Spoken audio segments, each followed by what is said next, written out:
सीधा पकड़ें और उंगलियों में गैप रखा जाए। ये जो चीज़ें जो ग्रिप और जो शाइन बता रहा हूँ ये न्यू और सेमी न्यू बॉल के लिए है। नॉट दैट कि जब बॉल बहुत पुराना हो जाए या रफ एंड टफ हो जाए फिर वो विद द शाइन होता है। एक अनदर स्टोरी है जो बाद में आपको बताऊंगा, क्योंकि सीधा स्विंग करना है रिवर्स स्विंग करना है वो विद द शाइन होता है।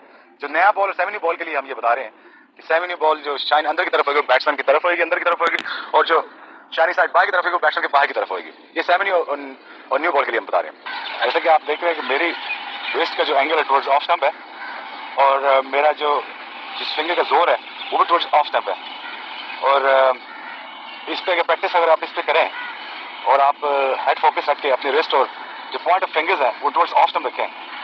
और ये डोंट फॉरगेट कि ये शाइनिंग साइड है और ये रफ साइड है। मैंने पहले एक्सप्लेन किया कि ये शाइनिंग साइड है, इसके अगेंस्ट स्विंग होता है, सीधी ये घास पे विकेट जैसा भी पहले 10 ओवर।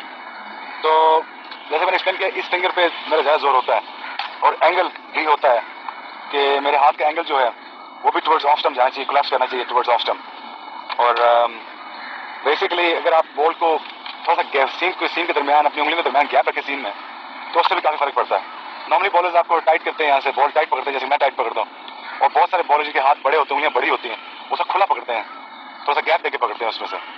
तो इससे फ़ायदा ये होता है कि बॉल को एक तो मूवमेंट उसको टाइम मिल जाता है, हाथ से रिलीज होने का अच्छा मौका मिल जाता है, उसको ट्विस्ट अच्छा करता है इस वजह से।